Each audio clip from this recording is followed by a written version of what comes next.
গরুর মাংসতে ভাত খাচ্ছি, তখন শুনছি যে বলে যে এই শুটিং প্যাক আপ, ইমন নাই, বাতের থাল যে খেয়েই আমরা উঠে গেলাম। জুতারে জুতা এফডিসি গেট, মানুষের মানুষ রিয়াকশন ছিল সালমান ভাই কে মারছে তাদেরকে শেষ করে ফেলাবো না। কেন মারা গেল তাকে বেরিয়ে ফেলবো।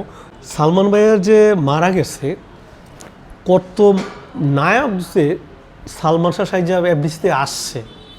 আমরা আগের দিন রাত্রেই তো 2 দিন আগে রাত্রে শুটিং করলাম আমরা স্বপ্নের নায়কর, সারা রাত্রে গান শেষ করলাম 2 নম্বর ফ্লোরে। 2 দিন পরে আমরা শুটিং করতেছি দ্বিতীয় আফার সাথে, আর আমাদের ড্যানি ভাই অত্যন্ত ভালো একটা মানুষ, ড্যানি ভাই, আমাদের ড্যানি ভাইয়ের সাথে শুটিং করতেছি। পরিচালক আলমগীর কুমকুম সাহেব, 6 নম্বর মেকআপ রুম, তন্ময় কথাচিত্রের প্রোডাকশন। 6 নম্বর আমাদের দুপুরে লাঞ্চ ব্রেক দিচ্ছে, ভাত খাচ্ছি আমরা শুক্রবারের দিন 1:30টার দিকে ভাত খাচ্ছি। আমরা যেটা শুনছি আর কি জানি, শিল্পী সমিতি ফোন আসলে তো সার্কুলেশন তাড়াতাড়ি হয় না, তো বুঝেছেন সবাই দিকে ইনকোয়ারি করে আসলে ঠিক কিনা এটা। তখন ভাত খাচ্ছি, গরুর মাংসতে ভাত খাচ্ছি, তখন শুনছি যে বলে যে এই শুটিং প্যাক আপ, ইমন নাই, বাতের থাল যে খেয়েই আমরা উঠে গেলাম। ওইটাই আমরা কী করলাম জানেন, আমরা মেকআপের আর্টিস্ট ছেলেপেলেগুলা, ড্রেসের ছেলেগুলো, প্রোডাকশন ছেলেগুলোরা, লাইটের কিছু ভাই বেরাদরা মিললে আমরা সাংবাদিকদের পিটানো আরম্ভ করলাম। কেন পিটানো আরম্ভ করলাম?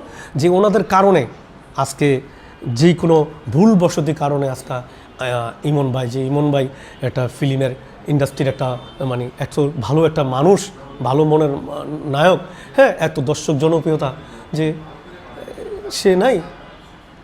আমরা হাতে বাসায় চলে গেলাম।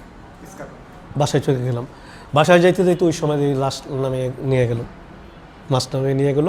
হ্যাঁ, লাশ কই তোমার এফডিসির কাছে আসতেছে। আবার আমরা দৌড়াইতে আপনি এফডিসিতে আসলাম। এফডিসি না, লাস্ট টাইমে লয়ে গেলো, এফডিসিতে আসলাম। এফডিসি এসে দেখলাম যে আমরা নিজেরা এফডিসিতে বেরিতে পারতেছি না।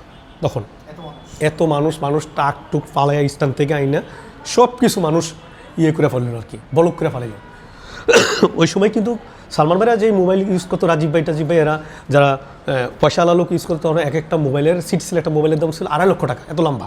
সবার হাতে কিন্তু তখন মোবাইল ছিল না, TNT লাইন ছাড়া। এত মানুষ কোথা থেকে আসলো, কোনো ডিজিটাল ফরম্যাট ছিল না, মানে পুরা ঢাকা শহর তখন বলক হয়ে গেল। জুতারে জুতা এফডিসি গেট, মানুষের মানুষ। আমরা নামছি কোনো দিকে জানেন, আমরাই নিজেরা নামছি আর কি। ওই যে মাছ বাজারের এদিক দিয়ে একটা এফডিসির একটা ইয়ে আছে, ওই যে সিঁড়ি আছে, এদিক দিয়ে লাভ দিয়ে আমরা নিজেরা নামছি। কারণ আমরা মেন গেটে বাড়িতে পারি না, তো মানুষের কারণে বাড়িতে পারি না, এত মানুষ। পাবলিক মানুষ নায়ক সব এক হয়েছে। বরং আমরা আরও একটা সময় কী হয়েছে, কিছু নায়িকা যারা মেয়ে মানুষ, আমরা তারা শিল্পী সমিতির আমরা লক্ষ্য রাখছি, কারণ বাইরের পাবলিক ঢুকে গেছে তো এখানে। আর যারা আসতে চাইছে তাদেরকে আমরা মানা করে দিই, শিল্পী সমিতির মানা করে এসেছে, যে যারা পরিচালক সমিতি শিল্পী তারা মানা করছে যে এফডিসিতে এই মুহূর্তে কেউ না আসে, কারণ আমজও মতো ঢুকে গেছে। এখন মানুষের রিয়াকশন ছিল সালমান ভাই কে মারছে তাদেরকে শেষ করে ফেলাবো না। কেন মারা গেল তাকে বেরিয়ে ফেলবো, এই করবো হয়তোবা যার কারণে হচ্ছে তাকে বেরিয়ে ফেলবো, যে সাব্যস্ত তাকে মেরে ফেলবো, এইরকম মানুষের মাথায় টেন্ডেন্সি ছিল আর কি। এবং ক্ষোভটা কি জানেন, নিঃস্বার্থে ক্ষোভ,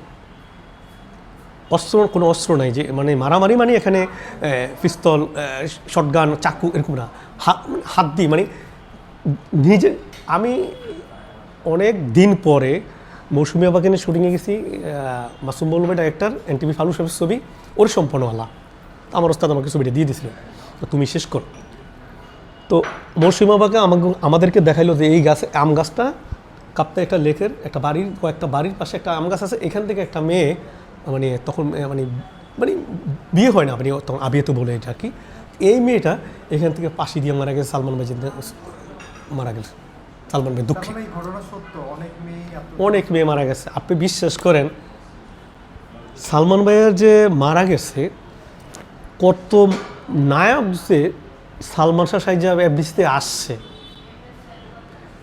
কত নায়ক যে এখান দিয়ে শেষে, এখান দিয়ে চুল উঠে এখান দিয়ে শেষে রেজা দিয়ে শেষে সালমান ভাইয়ের মতো গ্যাপ বানাইছে, এখান দিয়ে চিপ পালাই দিছে, এখান দিয়ে জুটি করছে, এখানে চশমা পড়ছে, এখানে চশমা পড়ছে, এইগুলো করছে।